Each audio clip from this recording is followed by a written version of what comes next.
Shas Must Go, Part 2? I don't know. All I do know is that the UWP are facing some major internal divisions right now, fissures, fractures that may turn into gaping chasms, right? We have a voice note from the infamous Maneuver Ward. And trust me, people, I don't often like to play these type of clips, and I don't like to take these types of stories because I'm not into the sensational, ferocious activities, but I'm going to do my utmost to make this a teachable, learnable example using some ferocious material. So without further ado, let's get straight into it. All right, my little clip didn't play, but that's fine. We're gonna just keep it rolling. Now, the reason why I popped into this screen is because in these daily clips, this is where we will typically live because we will be using the internet to cover a lot of stories, a lot of articles, videos, and different things out there. Today's a little bit different and I wasn't anticipating it, so I didn't come prepared. So we're gonna head back over to this screen. And we got our guest here, Mr. Shasne. It's really, he's the man of the hour, although he is not the one we will be engaging with here. Let us pull up something and just let this go. So what we're gonna do, we're gonna play this voice note and we're gonna pause it, interject from time to time. So let's just hear from the horse's mouth. I have been trying to follow what's going on in the chat and hearing the discussion in the last 10 months. When she's speaking of chat, she's speaking of a room called, a WhatsApp chat called the Flubbo Train.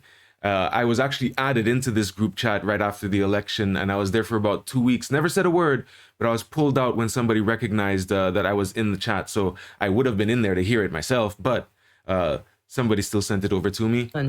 Since we lost the election. Let me say this. This party, there are too many hypocrites and too many snakes in the UWP. Too many hypocrites and too many snakes in the UWP. And that is why we lost the election. Alan was busy trying to build a new St. Lucia to raise the standards for everybody. But you know what? Everybody had a personal gripe because they didn't get what they wanted personally. That is not why we elect a prime minister. Everybody, oh, we didn't get attention from Shas. We didn't get this. We didn't get our ego stroke. We didn't get our pockets fat. We didn't get this. We didn't get that. Bullshit. It's us, y'all, that caused us to lose the election. Flubbos that caused us to lose the election. And I'm pissed. Because while I was up in a freaking Arctic working hard for 2 years, the last 2 years of the election. Where was she? Where was she? Bring that back. Caused us to lose the election. And I'm pissed. Because while I was up in a freaking Arctic working hard for 2 years, the last 2 years of the election, waking up at 2:45 a.m. to go on a show with Norbert, and there us seeing what Shas is doing to rebuild the country, to build the country, and to build the country for the next how many years? So first off, we need to address this tirade in the sense of how she's trying to position not just herself, but her buddy boy here, Mr. Shasne, as altruistic, virtuous, paragons of virtue regarding their, you know, dedication to country first, right? And all of you dirty hacks who only care about your self-interest in your pocket and personal favors and ego are the ones who destroyed this party, right? That's exactly how she's trying to position it, right? She, Norbert, Shas did so much. And how can you be in the Arctic and be so in tune with what's happening on the ground in St. Lucia? As far as seeing what Shasne is doing so much so for the country, right? Like it's so transparent, it's laughable in my opinion, right? I don't know who she thinks she's fooling, because people like herself, and I'm not gonna get into the interpersonal, ferocious, slanderous aspects of the critiques that are there for her on the internet. But everybody knows she has flipped-flopped party affiliations, which is her free right to do, right? But people know her as a grasshopper, is what I call them, right? Because grasshoppers jump from one side or another depending on where they believe the grass is greener, right? So when you come in and you wedge yourself in, and then you expand your wedge and you take up a position where you're not leaving any room for anybody else to fit themselves in and find harmoniousness in this organization, you are now going to create animosity and bad blood. And a lot of people were disgruntled with the way you were parachuted into certain key positions. At you know, disregarding others who are physically on the ground and who have been committed long before Shasney, right? Let's listen to your words anymore. Working freaking hard. Some Woe of us is in me, this very victimizing, freaking making Flubber herself train a chat was victim. undermining Shasney. Even people in his own cabinet were undermining Shasney. Ministers sitting down with him were undermining Shasney, and not just Stevenson King. That's why when they call a vote of no confidence, you think Labour Party, you think Philippe was mad to call a vote of no confidence without knowing there were other people who were going to support him? There were other people who were going to support him. They probably back at the last minute. But that was some nice news to find out, because according to her and many others like Norbert, who kept it real, that was all just, a pipe dream from Madman Pip, right? Shasney's support is strong. Now she's coming out acknowledging that thing. But I see this is why individuals like this are such a danger to embrace in your organization, because as soon as the road turns rocky and the grass is no longer green because the water ain't flowing, as in the money ain't flowing, right? They become anxious, antsy, and the people who they pissed off to get to the positions that they're at now become restless and grow impatient with them, because they look at you like, look, we were told to smile and bear you because you were what's the word I'm looking for? A necessary evil, you know what I mean? Like a necessary thing that you didn't want, but you needed it. But now that's that favor, that, the tolerance that would be there when you're in power, because people want to just, don't rock the boat, because if you rock the boat, you'll get kicked out and you won't get your dough, or you won't get taken care of. You'll be, cast out to the wolves. That incentive is gone, right? So people are getting on their case right now. We didn't cause the freaking party to lose the election because the divisiveness. Everybody there about themselves, their self-interest. Now, while I do agree with her, and this is where they say, take on the message, not the messenger, that is a factual statement to say that the divisiveness within the division within the party caused it, because there was clearly factions of the party. Quote, and it was perfect example of King taking a bunch of his people the other way, a bunch of other stalwarts like hardcore UWP people, very much turned off by the Shasney administration, or I should say the Shasney faction, who came in and were very, disregarding of those, traditional, stronger UWP supporters. Self-interest. Oh, they didn't get enough attention from Shasney. They didn't get this, they didn't get that. It's not about your freaking ego. It's not about your pockets. It's about the country.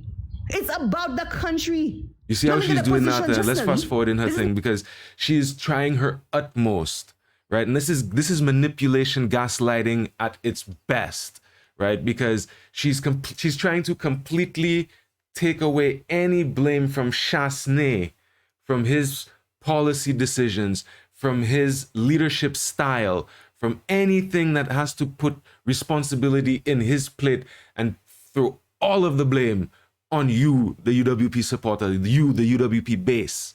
You understand? Which to me is a disgrace, right? Because she is not a UWP, right? Loyalty is not in her vocabulary, right? Humility, honesty, none of those things are traits that I would associate with anything coming from her. And people like herself, Norbert Williams, and though she is a longtime UWP, Nancy Charles, right? A lot of these folks are the folks that need to be looked at for the responsibility of why this election went the way it went for them. And I told you guys very clearly back in the election times that if the UWP wants to win, get rid of Shas, sideline Guy, don't kick Guy out of the party, but if Guy doesn't know his place anymore, you need to sideline him from elective politics, right? Bring back King, bring back Frederick, not as leaders, right? Just as party members, and elevate someone like Bradley Felix. Unfortunately, Bradley doesn't have the testicular fortitude for that. So look to bring back, this is something that's going to be interesting that we'll maybe touch in this here. What's his name? Oh boy, what's his name? He ran for leadership of the UWP. He ran Babono. We'll think about it in a while. It's not about what we could get personally. This is about the interest of the country. The country. Shas was busy. The only person who was supporting Shas was Guy. And that's why Guy had to be sidelined. What was the rest of the cabinet members? Busy undermining Shas. Ezekiel, you. Ezekiel Joseph, you. Gail, what's her name? Rigobert, you. And as with Shas the last few weeks of the election, Shas knew Gail was under pressure in that seat. Whenever Gail wanted Shas to be down there, he would have been down there. He gave Gail priority. But you see what she don't understand. She's speaking as if Shasney is some kind of like, how can I put this? Like Obama, right? You know, Democrats did not want Hillary Clinton to campaign for her because she was toxic. She was hot in the sense of if Hillary Clinton came out and spoke on your behalf, you actually lost support. You know what I mean? Whereas when Obama comes to speak for you, you gain support, right? It's like on the Republican side, people wanted Trump to come to their rallies because when Trump came, people came out, right? But Shasney, if I was Gail, I would not even want Shasney to come into that constituency. Shasney was toxic. Shasney was a hot potato, right? Come on, like but she's trying to make it like as if Shasney is so loved and that where Shasney comes and people come out and support and yeah, come on, yo, like that's craziness. She's delusional because that's where her bread getting buttered. She's not a UWP, she is a Shasalite. He gives Gail priority and Gail freaking undermining Shas now. Don't think I'm not gonna call your name. I'm gonna call you all your freaking names. Who you want to replace Shas with? Let me tell you all. If you all want to divide that party for the sake of your selfishness, Pinkley, let me go back to you. Pinkley, before I understood, even before election, you wrote. Let's not go into the slander of people and that kind of stuff. And a developmental plan for my country. I don't need nothing from Shas. If you all want to divide the party further and stay out in the wilderness for the next 20 years, do that. Do that. But I am telling you, the sky is falling, the sky is falling, the sky is falling, the sky is falling. That's what she's trying to do there. She's trying to make people feel like Shasney is the only way. That there is absolutely, like, can you imagine that? What does that say about what she thinks of our country or what she even knows of our country, right? That Shasney is the only, that there's nobody that can walk in Shasney's shoes, that nobody can replace Shasney. Come on. That's utter ridiculousness, right?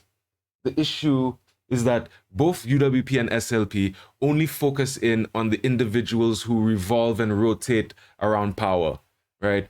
And the way that the system is set up and structured, the people who gravitate towards centers of power politically in St. Lucia, they are the ones that are guided and motivated by self-interest, greed, power hungry, you know what I mean?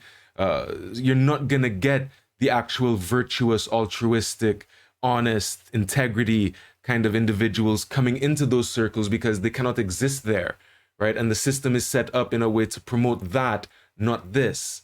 You feel me? So when a party is serious about cultivating leadership, serious about strengthening capacity of its members and its base to take on responsibility so that we don't have a revolving door where if someone like Andy Daniel will become Speaker of the House and then go straight into an executive position within the party, right?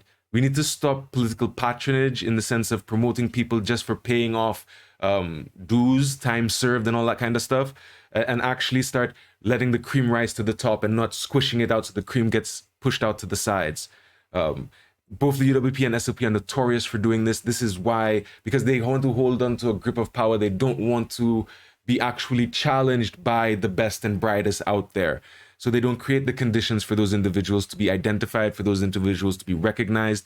And when those individuals do get identified and recognized, it's because they start to now play the game the way the game was designed. But then that corrupts them. It compromises them. They are no longer of that same integrity. They have changed the cloth that they were originally cut from, right? So she's gonna pretend and try to make UWP people feel like, hey, if y'all get rid of Shasney and Guy go support y'all anymore because Guy is a Shasney fella, y'all not going to have nobody. You're going to be in the darkness, the wilderness for 20 years. No, you will rebuild. You will be stronger for it. Facing the adversity, facing the conflict, facing the challenge head on is the way the UWP will rise back to prominence, not by taking the easy route of going with the flow of the river and just letting Shasney do what he wants. Let Shasney and his Shasalites do what they want, right? The best thing for the UWP, even though I'm not a UWP member, is to say bye-bye, right? Say thank you for your services. We appreciate it, but we are opening the floor for challengers. And we invite people to challenge, and we're going to create a condition that is open, inclusive, and welcoming for individuals who are current party members or wish to become party members, for them to actually have a way to elevate within the ranks based on merit and not just on political patronage, right? So on that note, folks, we're going to call this one a wrap. This was the first video for the day. In fact, let's see if she has anything else to say. If y'all see, y'all come there with any sinister plan to remove Shas, to put back King? Are you freaking kidding me? Stevenson King, the prime minister who could not even win the election, could never win an election. You know, while a lot of what she's saying is political propaganda for her faction, she is very valid in that point. I do agree that if they bring back King as a leader, then it just shows how inept and, you know, useless and toothless the UWP are, right? Because that would just be them running for comfort, right? Because that's the familiar face. That's the person they know. So if they do, like I say, I believe in respect, and I respect King's contribution to the political environment. Whether I believe his contribution is of whatever value, that can be debated, but I still respect it, and I still respect him for it. And I do not believe he should be, you know, just kicked to the curb how Shasney had done with him, right? There should always be a place for him within the UWP. I do not believe that that place should be leadership. I do not believe that that place should be on the executive. He can be an ex-aficionado after time, but there's a lot of, you know, open wounds from what went down last election. And even without those open wounds, I think he needs to just take a back seat to that whole leadership directing hand, right? We can do another video where we talk about King. I don't want to get into it here because we're already a bit too far down the line. So let's just cut this out. But yeah, UWP folks, fix up your ship. It's sinking, right? But don't fear the conflict, because through that you will grow and develop. Just don't run back for King or Richard, and don't keep Shas. Shas must go.